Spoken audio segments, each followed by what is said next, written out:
A quick hands-on comparison between the Mi 10 Pro from Xiaomi and the K30 Pro from Redmi. Two phones from the same company, even though they come under the two different brands. What makes the Mi 10 Pro more expensive? What other hardware do you get in the Mi 10 Pro over the K30 Pro?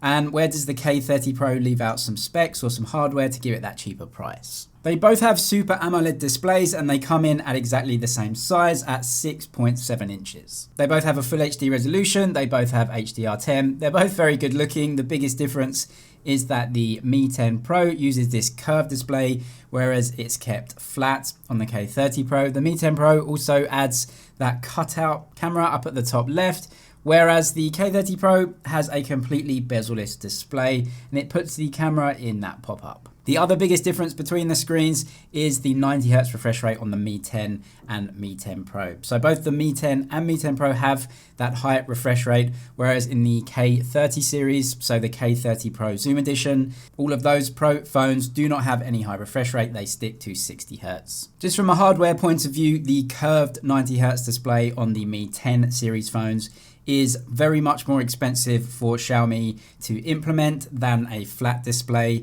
And so there's definitely going to be some cost differences in that hardware. The cameras are of course different as well. The Mi 10 series using their special HMX main image sensor, which comes in at 108 megapixels, whereas the K30 series are using this Sony IMX686 camera sensor. It's a 64 megapixel image sensor. Very, very good quality as well. And especially for around this price point, it's a very good sensor to have as a main camera. What the Mi 10 Pro has over the K30 Pro Zoom Edition, they're the two high-end models in both of these series, is that it just adds extra zoom capability even over the K30 Pro Zoom Edition. On the Mi 10 Pro, you get a 2x telephoto and another telephoto which comes in around about 5x, and it apparently gives you 10 times hybrid zoom. Both the K30 Pro Zoom and the Mi 10 Pro use this amazing matte finish on the back. It looks really amazing, and definitely I prefer this over the shiny finish. Of course, each to his own. But something to note is that the Mi 10 non-Pro and the K30 Pro non-Zoom both use a shiny finish on the back. The Mi 10 Pro in that cutout selfie camera as well can actually produce a 120 frames per second slow-mo feature.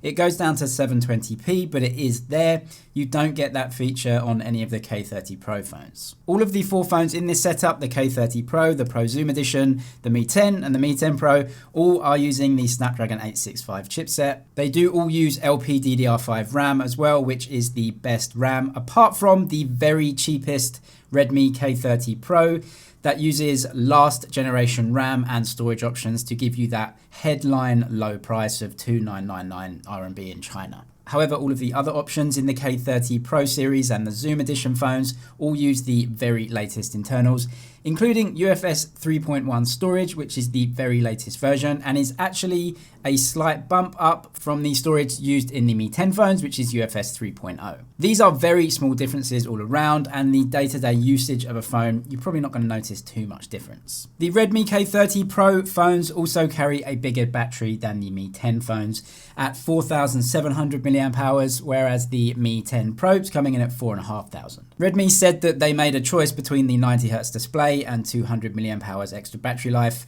and they thought that in the K30 Pro series, the type of consumer that likes those phones wanted a bigger battery overall. There is no wireless charging in any of the K30 Pro phones, though it does get 33 watt fast wire charging, which is pretty good. It is slightly quicker than the Mi 10 non-Pro version, and the Mi 10 Pro adds 50 watt wired charging and 30 watt wireless too, so definitely a better solution in that Pro phone from Xiaomi. The camera apps in the phones are literally identical. The OS is identical, save for the 64 megapixels in the K30 Pro and the 108 megapixels in the Mi 10. Another important difference is that the Mi 10 phones have stereo speakers, really good audio out of those, and all of the Redmi phones just have a single bottom firing speaker. All four of these phones are very good phones, and they're actually quite similar. You just have to choose the phone that best fits you and the features that you want overall. Subscribe for all the latest tech news and videos. That's it for now, but I'll see you in the next one.